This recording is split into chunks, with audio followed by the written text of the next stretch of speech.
4 जून नजदीक है, चुनाव परिणाम का इंतजार हो रहा है, लेकिन सबसे बड़ी नजर है उत्तराखंड की इन 5 लोकसभा सीटों की हरिद्वार पर। हरिद्वार में कौन जीत रहा है, कांग्रेस, भाजपा या कोई निर्दलीय? फिलहाल देखिए छोटा सा विश्लेषण अंत तक।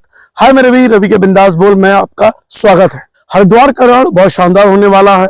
हरिद्वार में वोटिंग परसेंटेज 2019 की तुलना में थोड़ा कम हुआ है, लेकिन 2019 में 2014 की तुलना में भी थोड़ा वोटिंग परसेंटेज कम हुआ था, लेकिन 2014 में जो वोटिंग परसेंटेज था वो 2009 की तुलना में बहुत ज्यादा था। फिलहाल 2014 में जबरदस्त मोदी लहर थी। क्या इस युग में भी यानी 2024 में भी मोदी लहर बरकरार है? क्या जीत पाएंगे बीजेपी के उम्मीदवार या कोई ले जाएगा बाजी? फिलहाल बात करें हरिद्वार की, बात करें तो हरिद्वार में इस बार लगभग 63.5% के आसपास वोटिंग हुई है, जो पिछली बार के 5% से अधिक कम मतदान हुआ है।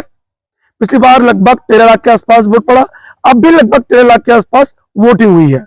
लेकिन पिछली बार बीजेपी के उम्मीदवार ने लाए थे 6.5 लाख के आसपास वोट, और जो कांग्रेस और बाकी जो बहुजन समाज पार्टी के उम्मीदवार थे वो मिला के भी बीजेपी के उम्मीदवार से कम थे।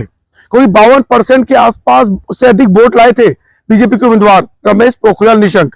अब 2024 में तस्वीर बिल्कुल अलग है। इस बार उम्मीदवार नए हैं, त्रिवेंद्र सिंह रावत जी पूर्व मुख्यमंत्री। क्या कमाल कर पाएंगे? क्या मोदी के नाम पर ही मिला है वोट?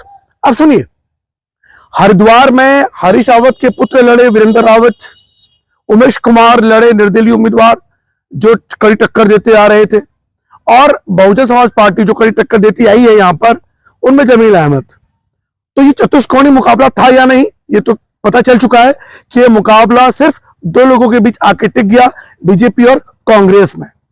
बीजेपी ने अपना एक ऐसा उम्मीदवार उतारा, पूर्व मुख्यमंत्री त्रिवेंद्र सिंह रावत, जिन्होंने अपने आप को सिद्ध किया है ईमानदार, कर्तव्यनिष्ठ, कड़े प्रशासक शासक के रूप में जाने जाते रहे। इसलिए, और देखिए, उत्तराखंड में पहला सा राज्य था जिसने आयुष्मान कार्ड हर नागरिक के लिए फ्री कर दिया। बाकी राज्यों में प्रधानमंत्री मोदी की आयुष्मान योजना के तहत सिर्फ गरीबी रेखा से नीचे वालों को यह योजना थी, लेकिन उत्तराखंड में सभी लोगों को सुविधा प्राप्त थी। तो यह पूर्व मुख्यमंत्री त्रिवेंद्र सिंह रावत लोगों की नजरों में थे। लेकिन जब हम लोगों ने वहां पे धरातल पर रिपोर्टिंग की तो हर कोई मोदी का नाम ले रहा था, बस मोदी मोदी मोदी मोदी मोदी।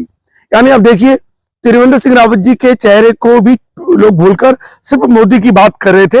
यानी मोदी लहर अभी तक बरकरार है, इसलिए उम्मीदवार बदला भी गया। हरिद्वार में विकास के नए पैमाने पर ले जाना चाहते हैं प्रधानमंत्री मोदी, तो उन्हें त्रिवेंद्र सिंह रावत जी से बेहतर कोई उम्मीदवार लगा नहीं, तो उन्होंने त्रिवेंद्र सिंह रावत जी को उतारा मैदान पर। अब इस बार वोटिंग परसेंटेज 63% के आसपास रही है, जो पिछली बार की 5.5% से कम है। तो लोग कयास लगा रहे हैं कि इस बार बीजेपी हार सकती है, और कांग्रेस की खुशी का कारण भी यही है। लेकिन बता दूं, जब कभी भी वोटिंग परसेंटेज 60% से अधिक होता है तो बीजेपी के पक्ष में जाता है।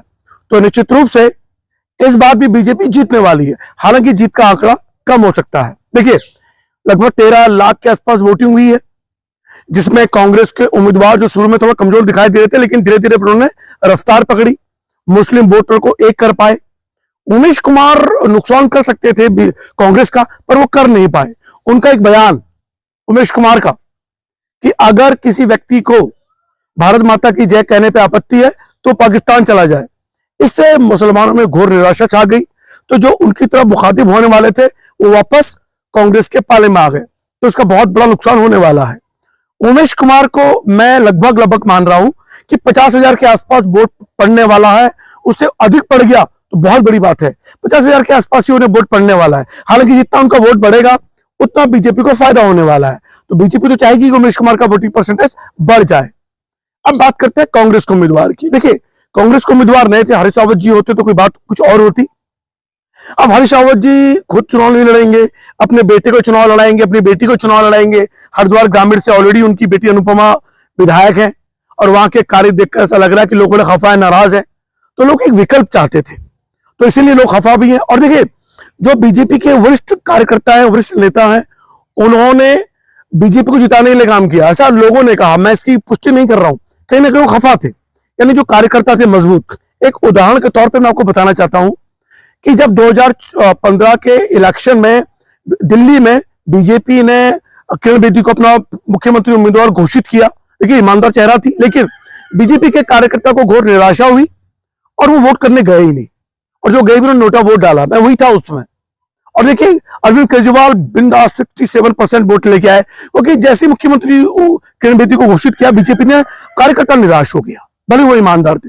वैसे ही यहाँ की बात करें, यहाँ मुसलमानों में तो हरिद्वार में बहुत ज्यादा जोश था, लेकिन जो कार्यकर्ता थे कांग्रेस के पुराने समर्पित और जो नेता थे, उनमें घोर निराशा थी। उन्होंने कहा यार अगर यही जीत जाएंगे तो फिर ये तो अपनी मोनोपोली जिताए देंगे। मतलब परिवारवाद का ऐसा उदाहरण कहीं देखने को नहीं मिलता जो हरीश रावत ने पैदा किया है हरिद्वार में, तो लोग बड़े खफा हैं। उसका नुकसान निश्चित रूप से कांग्रेस को होने जा रहा है। अब बात करते हैं बीजेपी के। देखिए बीजेपी का कोर वोटर है, बीजेपी का कोर वोटर नहीं हिलने वाला है। बीजेपी की सेम थी कि वो दलित वोटरों पर, एससी वोटरों पर अपना निशाना साधे और कामयाब भी हो पाई, लेकिन कांग्रेस ने बहुत गहरी चाल चली थी। उन्होंने घर घर जाके लोगों के पास जाके कहा देखिए बीजेपी तो इतनी खतरनाक पार्टी है, राम मंदिर बना दिया, अनुच्छेद 370 हटा दिया जो हटा नहीं सकते थे। इस बार ऐसा ना हो कि ये संविधान बदल दें, ये बदल भी सकते हैं अगर पूर्ण बहुमत मिल गया। तो कहीं ना कहीं वोटों का नुकसान करने की कोशिश की। अब वो वोट कांग्रेस की तरफ गया या उमेश कुमार की तरफ, ये देखना लाजमी है। लेकिन मुझे ये आंकड़ा लगा जो 13 लाख के आसपास वोट है, बीजेपी को 6 लाख से ऊपर अधिक वोट मिलने वाला है।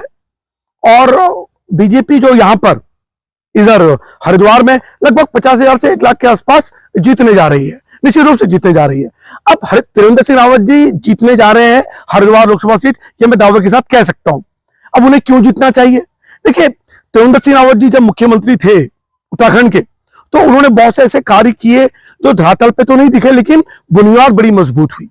ईमानदारी की बात करें, बहुत उन्हें बेहतर काम किए।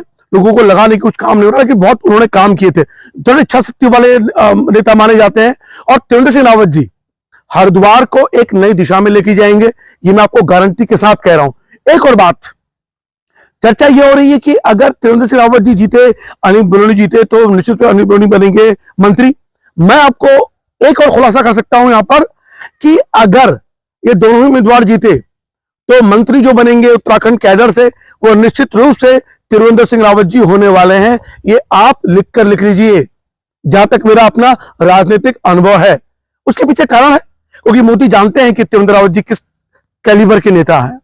तो त्रिवेंद्र रावत को हार्दिक शुभकामनाएं, अग्रिम शुभकामनाएं कि वो जीत रहे हैं और विकास के नए पायदान में हरिद्वार होगा। और अगर वो मंत्री बने तो निश्चित रूप से पूरे उत्तराखंड को एक नए विकास के पायदान पर आप देख सकते हैं। फिलहाल ये रिपोर्ट आपको कैसी लगी? और उमेश कुमार जी के बारे में जरूर कहूंगा कि जो हल्ला उन्होंने मचाया था, वो हल्ले में वो 50,000 के आसपास निपट रहे हैं, और 50,000 के आसपास अगर वो निपटे तो उनका राजनीतिक भविष्य वास्तव में चौपट होने वाला है। 2027 में अगर चुनाव हुए, अगर एक वोट एक चुनाव, तो 2029 में चुनाव होंगे, अगर 2027 में चुनाव होंगे तो निश्चित रूप से उमेश कुमार हारने वाले हैं। यानी उमेश कुमार की राजनीतिक करियर यहीं तक है। अगर 50,000 के आसपास उन्हें वोट आया, हाँ 1 लाख के ऊपर क्रॉस कर गए, तो कह सकते हैं कि उमेश कुमार कुछ कमाल कर सकते हैं भविष्य की राजनीति में।